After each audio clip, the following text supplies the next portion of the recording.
The crystal chandeliers dimmed as Veronica Hayes raised her champagne glass, her diamond bracelet catching the light.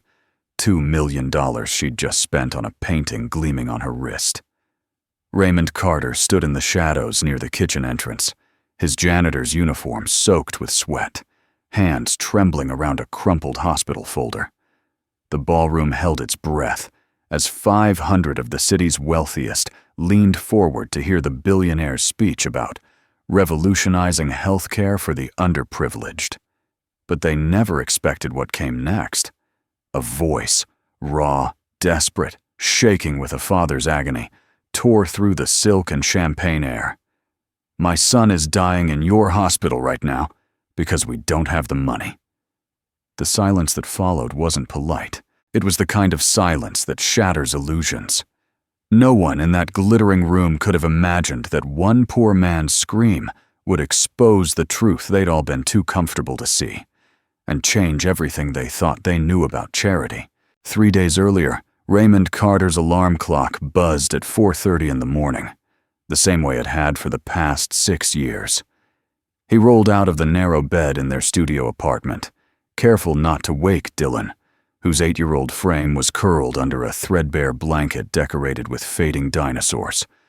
The apartment was small, just one room that served as bedroom, living room, and dining area. But Raymond had made it home. A small bookshelf held Dylan's school projects and library books.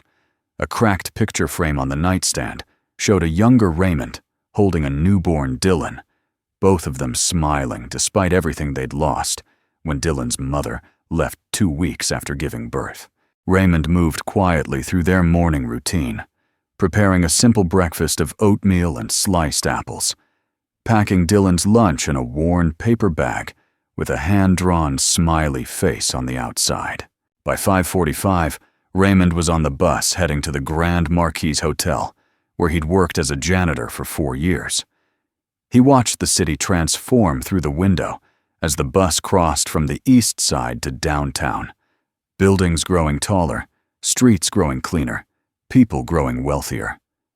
The Grand Marquis stood 30 stories high, all glass and marble, catering to visitors who spent more on a single night's stay than Raymond earned in a month.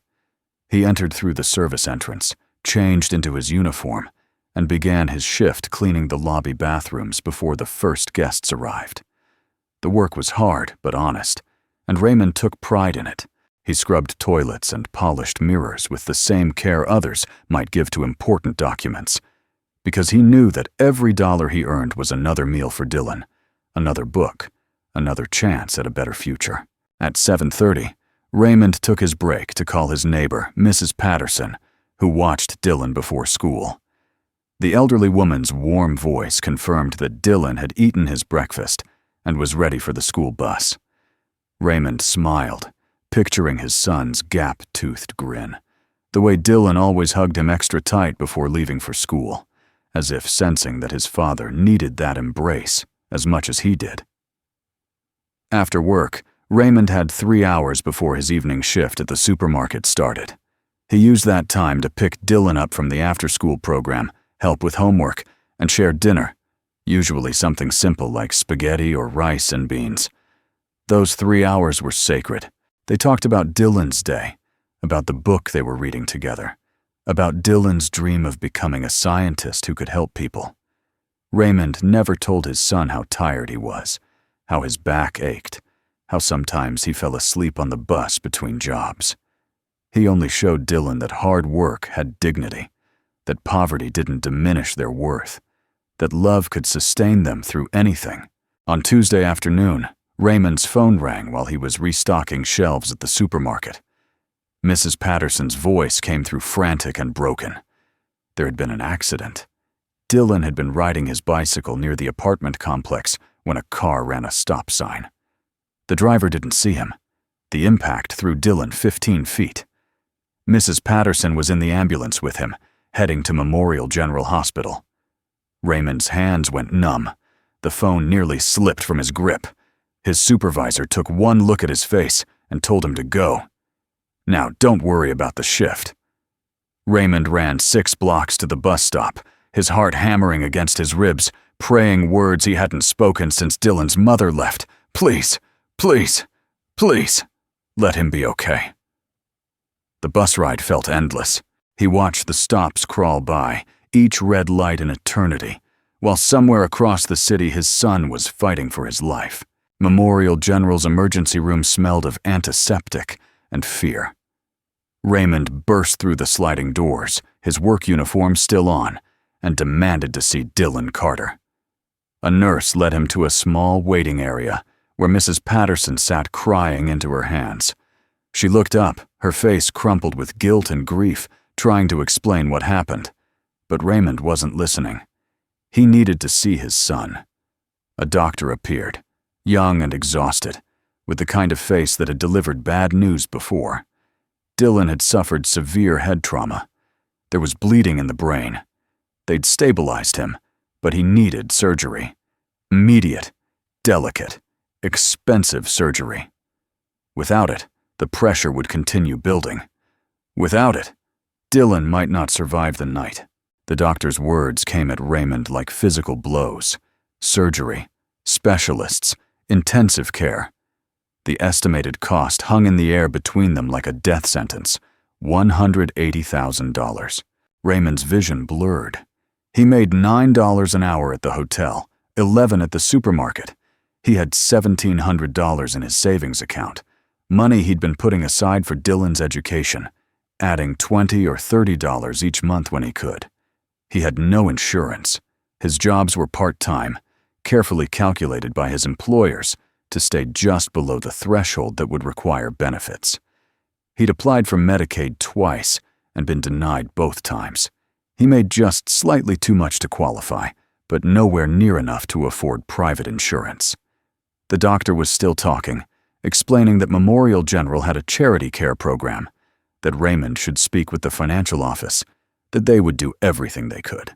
But Raymond heard the hesitation in his voice, saw the doubt in his eyes.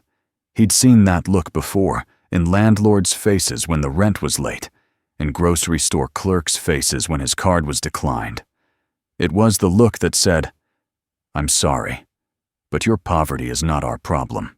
The financial office was a small room with fluorescent lights and a tired woman named Barbara behind a desk covered in folders. She listened to Raymond's situation with professional sympathy, typed information into her computer, and reviewed the charity care guidelines. Raymond watched her face fall. Memorial General was part of the Hayes Healthcare Network, a chain of hospitals owned by billionaire Veronica Hayes. The charity care program had strict eligibility requirements, and Dylan's case didn't meet them. The injury was classified as non-emergency, now that he'd been stabilized. The surgery could be scheduled, but payment was required up front. Barbara suggested he try a payment plan, but even spread over 10 years, the monthly amount would be more than Raymond's rent. She suggested he apply for medical credit cards, but his credit score had been destroyed years ago by hospital bills from Dylan's childhood illnesses. She suggested fundraising online, reaching out to charities, contacting local news stations. She gave him a stack of phone numbers and websites, her eyes apologetic, but her hands already reaching for the next folder, the next impossible case. Raymond spent the next 24 hours on the phone, leaving voicemails, filling out applications, begging strangers to care about his son's life. He called every charitable organization in the city. Most didn't answer. Those that did explained their funds were allocated months in advance, that they received hundreds of requests weekly, that they were so very sorry, but there was nothing they could do. He created a fundraising page online, sharing it with the few friends he had, but the donations trickled in slowly.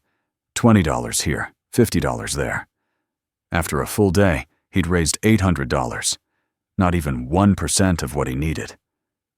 Dylan lay in a hospital bed, tubes in his arms, monitors beeping steadily, his small body so still it terrified Raymond to look at him. The doctor said they could wait a few more days, maybe a week, but every hour increased the risk. The pressure was building. Time was running out. On Wednesday evening, Raymond returned to work at the Grand Marquis Hotel. He needed the money, needed the distraction, needed to feel like he was doing something, even if it wasn't enough. The hotel was preparing for its biggest event of the year, Veronica Hayes' annual charity gala. The ballroom was being transformed into something from a fairy tale. Ice sculptures, thousands of white roses, tables draped in silk. Raymond mopped the marble floors and watched workers hang crystal chandeliers. He overheard the event coordinator explaining to her assistant that this year's gala would raise money for healthcare accessibility initiatives. Raymond's hands tightened on the mop handle. Veronica Hayes, the woman who owned the hospital refusing to save his son, was throwing a party to celebrate her charitable work. The irony was so sharp, it drew blood. He learned more as the evening progressed. Veronica Hayes would be auctioning off her personal art collection, with proceeds going to her foundation. The estimated value of the collection was over $15 million. Tickets to attend the gala cost $10,000 each. Raymond did the math in his head while scrubbing toilets in the executive bathroom. 18 guests would cover Dylan's surgery, 12 if they were feeling generous. He imagined walking up to one of those guests, explaining his situation, asking them to write a check. It seemed so simple. They had so much. He needed so little of it. But he knew how the world worked. He'd been poor his entire life, invisible to people like them. They would smile politely, maybe even sympathize, but they wouldn't help. Their money was for causes, for tax deductions, for feeling good about themselves at events like this. Not for individual desperation, not for the janitor's dying son. Thursday night, the gala began at 7. Raymond's shift ended at 6, but he lingered, changing out of his uniform slowly, watching the guests arrive through the service corridor windows. They emerged from limousines and town cars, wearing tuxedos and gowns that cost more than Raymond's yearly salary. He recognized faces from magazine covers and news broadcasts, tech executives, real estate developers, entertainment industry moguls. They air-kissed and laughed, champagne glasses appearing in their hands as if by magic. Raymond felt something hardening in his chest, something that had been soft and hopeful once, but had been beaten down by too many closed doors, too many apologetic smiles, too many almosts and not quites. He thought about Dylan's hand in his, small and trusting. He thought about the doctor's warning that time was running out. He made a decision that he knew was desperate and probably futile, but desperation had become his constant companion, and futile was better than nothing. He couldn't walk through the front entrance in his janitor's uniform, but he knew every service corridor, every back stairway, every hidden door in the Grand Marquis. Raymond waited until the gala was in full swing, until the servers were too busy to notice one more person in the chaos, and slipped into the service area behind the ballroom. He still wore his uniform. He had nothing else. But he grabbed a white serving towel and draped it over his arm, hoping to blend in. His hands shook as he pushed through the swinging kitchen doors. The ballroom hit him like a physical force. The chandeliers blazed overhead, reflecting off mirrors and crystal and jewelry that probably cost more than his apartment building. A string quartet played near the stage. The air smelled of expensive perfume and fresh roses. Raymond had cleaned this room 100 times, but he'd never seen it alive like this. Never understood how much space wealth could take up. He moved along the wall, trying to stay in the shadows, searching for Veronica Hayes. He'd seen her picture before, a woman in her 50s, with silver blonde hair and sharp features, usually photographed cutting ribbons or accepting awards. He spotted her near the stage, surrounded by admirers, her diamond bracelet catching the light every time she gestured. Raymond started toward her, the hospital folder clutched in his hand, practicing what he would say. "Please, Ms. Hayes, my son is in your hospital. He's 8 years old. He needs surgery. I just need you to look at his file, to see that he's a real person, to understand that $180,000 is nothing to you, but everything to me." He made it halfway across the room before a hand clamped down on his shoulder. The head of security, a man named Frank, who'd always been decent to Raymond during his shifts, looked at him with confusion and concern. "Raymond, what are you doing out here?"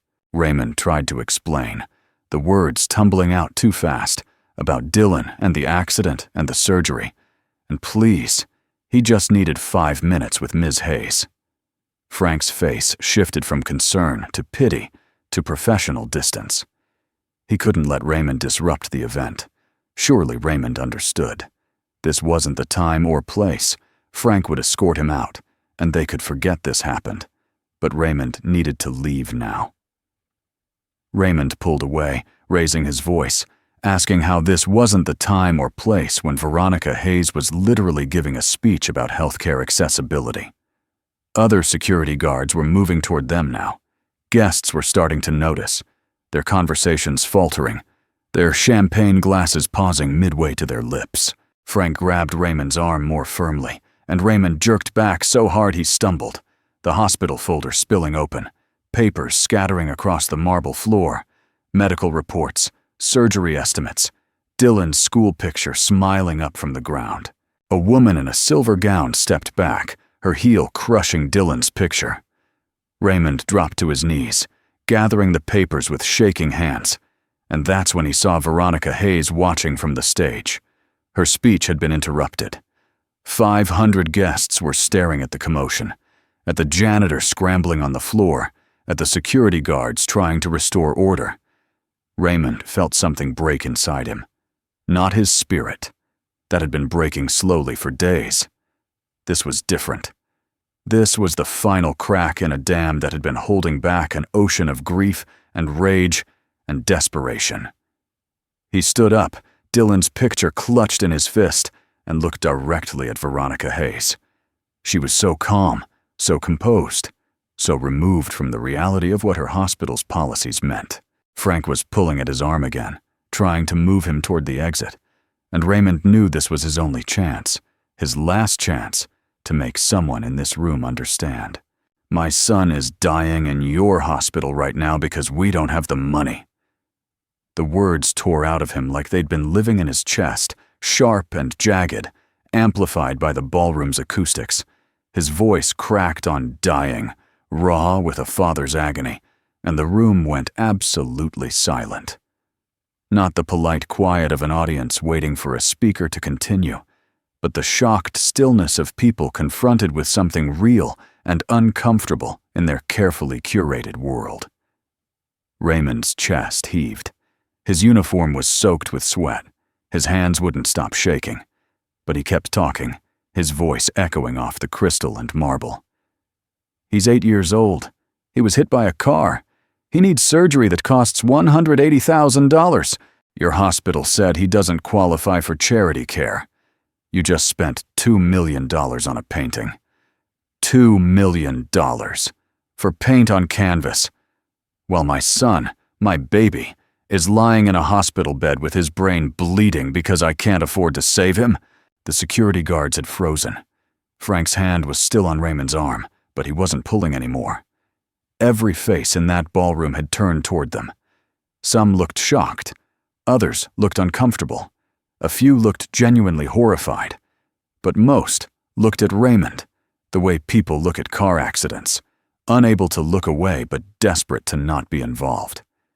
Veronica Hayes stood on the stage, her champagne glass motionless in her hand, her face completely unreadable. Raymond waited for her to say something, to defend herself, to call security, to do anything. The silence stretched. He realized she wasn't going to respond. None of them were. They would wait for him to be removed, then return to their champagne and their art auction and their comfortable conversation about helping the less fortunate from a safe distance. The realization made him laugh, a broken sound that didn't contain any humor. "You're all here celebrating charity," Raymond said, quieter now but somehow more devastating in the silence. "Talking about revolutionizing healthcare, about giving back, about making a difference. But when I tried to talk to your staff, when I begged them to help my son, you know what they told me? They said he doesn't meet the eligibility requirements. Requirements for saving a child's life. Do you understand how insane that is? You have requirements for mercy. He looked around the ballroom, meeting as many eyes as he could. My son wanted to be a scientist.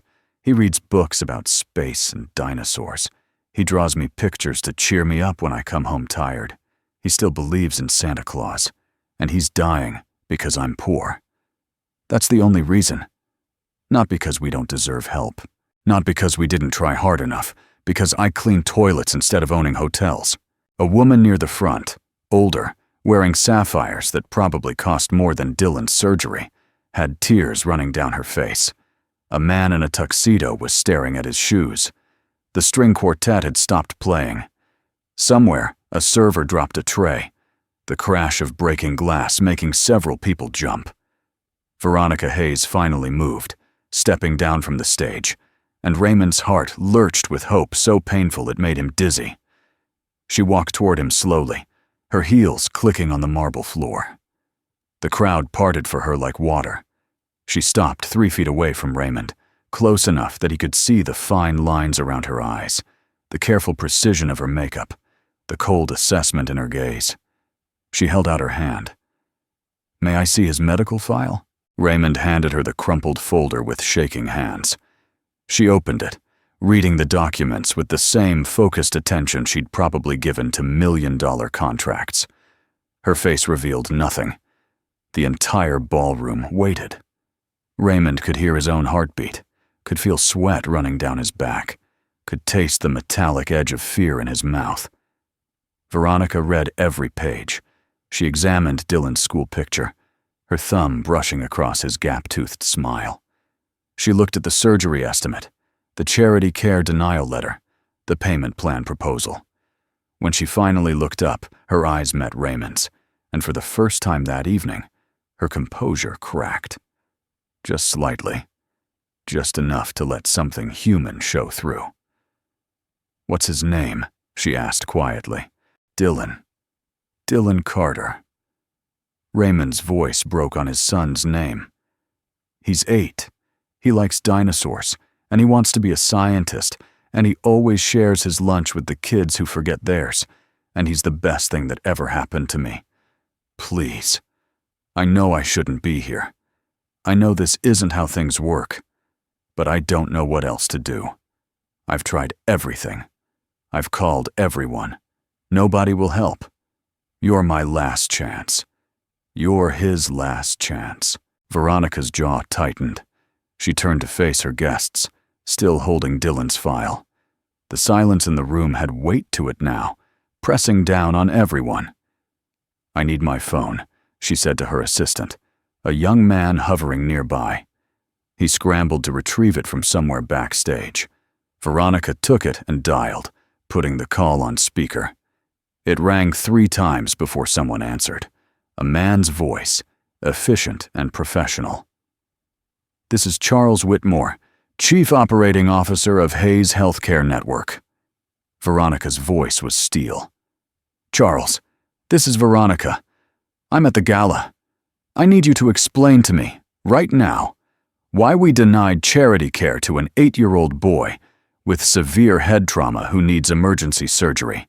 There was a pause on the other end, papers rustling. "I'll need to look at the specific case. Dylan Carter," Veronica interrupted. "Admitted Tuesday. Case number is on page 3 of this file." More rustling, computer keys clicking. Yes, the Carter case. The patient was stabilized in our emergency department, so the surgery was classified as non-emergent. Based on the father's income, he doesn't qualify for our charity care program. He makes approximately $34,000 a year, which is above the threshold. "He makes $34,000 a year," Veronica repeated slowly, her voice dangerously quiet. "And you think that's enough to afford a $180,000 surgery? The threshold is set at 150% of the federal poverty line for a family of 2, which is approximately $26,000. He's above that threshold. The surgery can be scheduled, but we require a 50% deposit or approved payment plan." "Charles, Veronica's voice could have cut glass. "This child is dying. His father is standing in front of me right now, begging for help. And you're telling me we denied him because he makes $8,000 too much to qualify for charity care, but $146,000 too little to actually pay for the surgery?" The phone was silent for a long moment. "Those are the program guidelines, Ms. Hayes. We process thousands of applications. We have to maintain consistent criteria." "Who set these criteria?" "The hospital board, based on financial sustainability models provided by our consulting firm, which I approved." Veronica's voice was flat. "I approved a system that lets children die based on whether their father makes $26,000 or $34,000 a year. I signed off on financial sustainability models without asking what they meant in reality." "That's what you're telling me, Charles." Raymond watched something shift in her face. The professional mask was still there, but underneath it was something raw and horrified, as if she was seeing her own reflection and not recognizing what looked back. Around them, the ballroom remained frozen. 500 wealthy people were witnessing their hosts reckoning with the consequences of her own policies, and none of them knew where to look. Veronica ended the call without waiting for Charles to respond. She turned back to Raymond, and when she spoke, her voice was quiet enough that he had to lean in to hear. "I'm going to fix this," she said. "Not just for Dylan, for all of it. But right now, your son comes first." She raised her voice, addressing the room. "I need Dr. Patricia Joe from Memorial General here immediately. Someone call her. Tell her I'm authorizing immediate surgery for Dylan Carter, full hospital coverage, and I'm personally guaranteeing payment. Tell her to assemble her best team. Tell her whatever it takes." She looked back at Raymond. "Give me the name of his doctor. Tell me everything I need to know." The next hour passed in a blur. Dr. Joe arrived, still in her surgical scrubs, looking confused and concerned, until Veronica explained the situation. Raymond answered questions about Dylan's condition, his medical history, his allergies. Veronica's assistant coordinated with the hospital, getting Dylan moved to the best surgical suite, assembling specialists. The gala guests stood around in awkward clusters, their celebration derailed, their champagne going flat. Some of them were crying. Others were writing checks, asking Veronica's assistant how they could help. The woman in sapphires approached Raymond and pressed a business card into his hand, whispering that her foundation would cover whatever else he needed. But Raymond barely registered any of it. His focus was on Dr. Joe, who was explaining that they could operate tonight, that Dylan's chances were good, that Raymond should get to the hospital. Veronica offered her car, a sleek black vehicle with a driver. But Raymond shook his head. He needed to take the bus. He needed those familiar stops, those ordinary moments, to remind him that this was real. But Veronica insisted on one thing: her personal number, programmed into a new phone that her assistant produced from somewhere. "Call me when he's out of surgery," she said. "No matter what time, I'll be waiting." Raymond nodded, not trusting himself to speak. He walked out of the Grand Marquis ballroom in his janitor's uniform, past the ice sculptures and the white roses, and the shocked faces of people who'd come for a party, and witnessed something they couldn't ignore. The night air hit his face, cold and sharp, and he realized he was crying. Not from despair anymore, from something else, something that felt dangerously close to hope. Dylan's surgery lasted 6 hours. Raymond sat in the waiting room of Memorial General, the same room where he'd received the devastating news 48 hours earlier.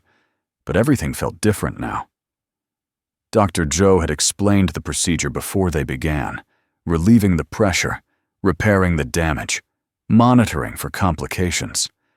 She'd squeezed his hand and promised they would do everything possible. Raymond believed her, not because surgeons always succeeded, but because for the first time since the accident, his son was getting the care he needed. The best care. Not the care poor people could afford, but the care every child deserved. He thought about Veronica Hayes' face when she'd read Dylan's file, the way her composure had cracked. He thought about her voice on the phone with Charles, realizing what her policies meant in reality. He wondered if it would last, this moment of clarity, or if she would return to her comfortable distance once the immediate crisis passed. At 2 a.m, Dr. Joe emerged from the surgical wing, still in her scrubs, pulling off her surgical cap. Her face was tired, but smiling. "He did beautifully," she said, and Raymond's knees nearly buckled with relief. "We relieved the pressure and repaired the bleed. He's stable. He'll need intensive care for a few days, and then recovery will take time. But barring any complications, he should make a full recovery." She sat beside Raymond, her voice gentle. "You can see him soon. He's still sedated, but you can sit with him." Raymond covered his face with his hands and sobbed. Dr. Joe didn't try to comfort him or tell him everything would be okay. She just sat there, a steady presence, until his breathing calmed. When he finally looked up, she was holding out her phone. "Missy, Hayes asked you to call her when we finished. I think she's been waiting." Raymond took the phone Dr. Joe offered and dialed the number Veronica had given him. She answered on the first ring, her voice alert despite the hour. "Is he okay?" Raymond told her about the surgery, about Dr. Joe's report, about how Dylan would recover. Veronica was quiet for a moment, and when she spoke again, her voice was thick with emotion. "Thank God. Thank God. I've been going through our hospital records. Do you know how many cases like Dylan's we've denied in the past year alone? 347. Children and adults who needed care and couldn't afford it, and didn't meet our arbitrary threshold.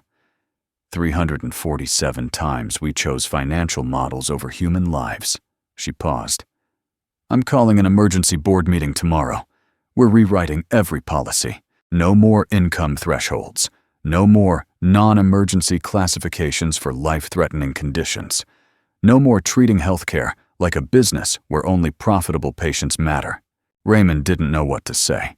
Part of him wanted to believe her, but he'd been disappointed too many times to trust easily. "People say things in moments like this," he said quietly, "when they're confronted with something they can't ignore. But then life goes back to normal and the promises fade." Veronica's voice was firm. "You're right to doubt me. I've earned that doubt. But I'm not making promises. I'm stating facts. Those policy changes are happening whether I feel guilty tomorrow or not, because I'm putting them in writing tonight and announcing them publicly tomorrow. I can't take back the harm my system caused. I can't give back the time you spent terrified and desperate. But I can make sure it doesn't happen to the next father who walks into one of my hospitals." She paused again. "And I want to hire you." Raymond blinked, certain he'd misheard. "What?" "I need someone who understands what it's like to navigate this system from the bottom. Someone who knows what poverty actually means, not in theory, but in lived experience. Someone who won't let me hide behind financial models and consulting reports." Veronica's words came faster, more passionate. "I want to create a new position, patient advocate director. Someone who works directly with families who can't afford care, who cuts through the bureaucracy, who makes sure what happened to you never happens again. Someone who will walk into my office and tell me when I'm failing. You wouldn't be charity, Raymond. You'd be essential, because clearly I need someone to keep me honest."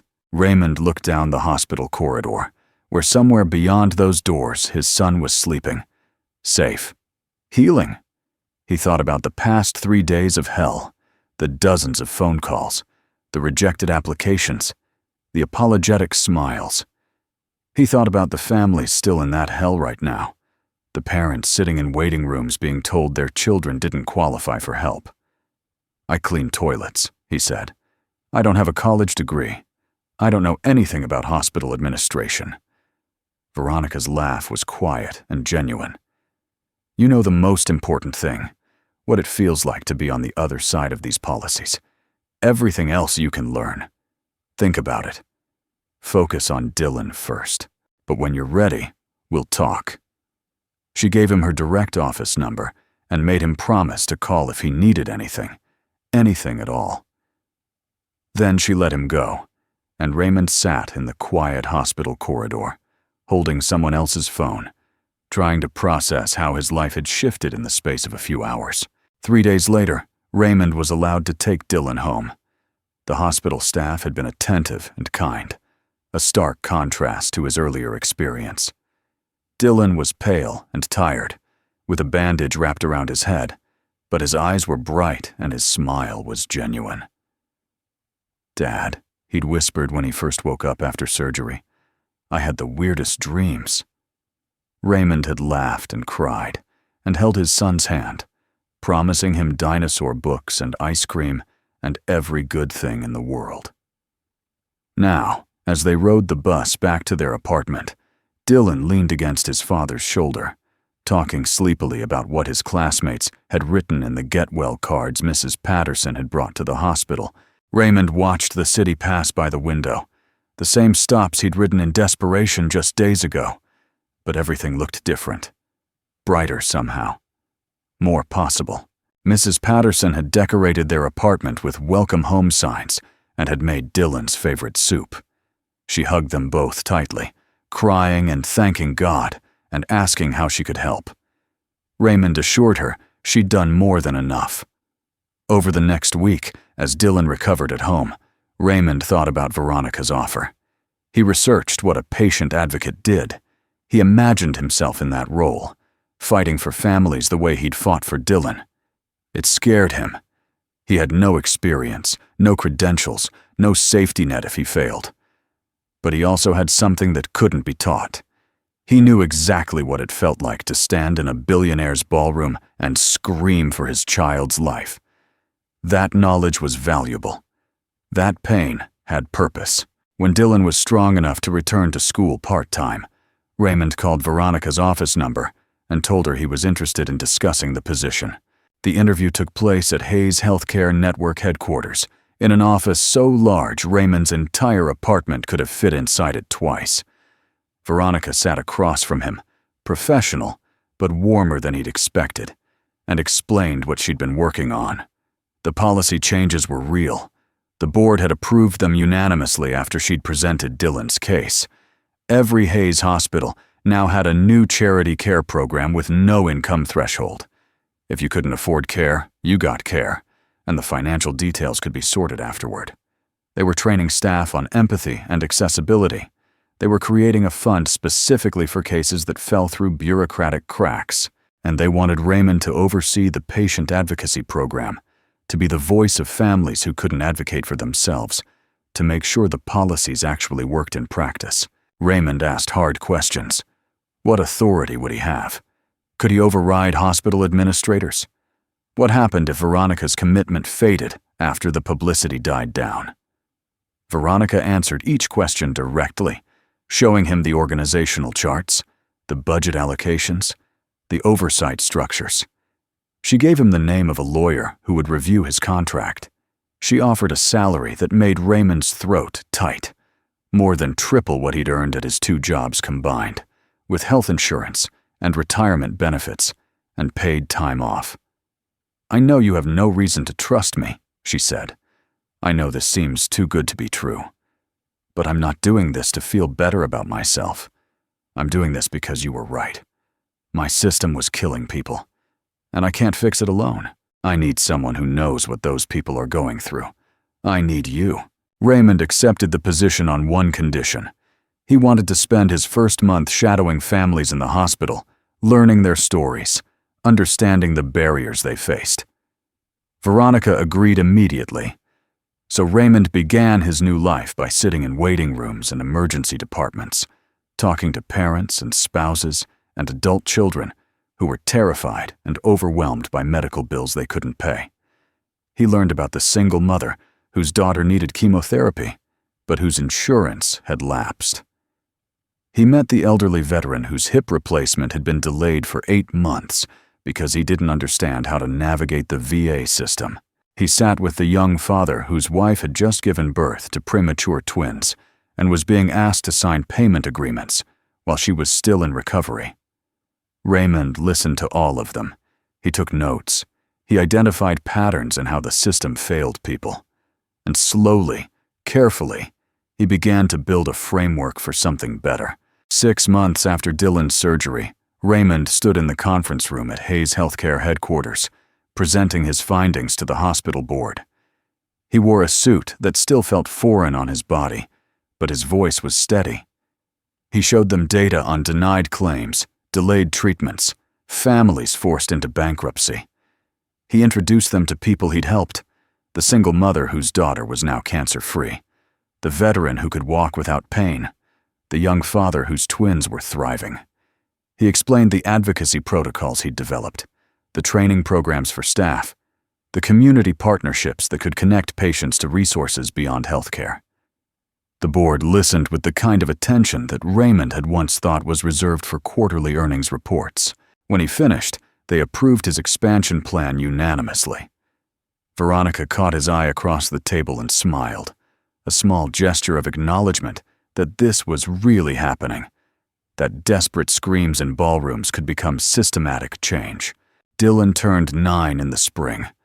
Raymond threw him a birthday party in their new apartment, a 2-bedroom place with windows that let in actual sunlight, and a kitchen table where Dylan could spread out his homework. Mrs. Patterson came, and some of Dylan's classmates, and Dr. Joe stopped by with a gift-wrapped microscope that made Dylan's eyes go wide with wonder. Veronica sent a card with a drawing of a dinosaur wearing a lab coat, signed with a simple note. For the future scientist, keep asking questions. Raymond watched his son blow out the candles on his cake, surrounded by friends and laughter and possibility, and felt something he hadn't allowed himself to feel in years. Security. Not wealth. Not luxury. Just the basic security of knowing that if something went wrong, he could handle it. That he had resources and connections and a safety net. That his son's life wasn't perpetually one accident away from catastrophe. At work, Raymond continued building the patient advocacy program. He hired 2 more advocates, both people who'd experienced poverty and medical crises themselves. Together, they helped hundreds of families navigate the healthcare system, cutting through red tape and fighting for coverage. They pushed back against administrators who wanted to return to old cost-cutting measures. They testified at state legislature hearings about healthcare access. They shared stories that made policymakers uncomfortable and forced them to confront the human cost of their decisions. It was exhausting work, often frustrating, sometimes heartbreaking.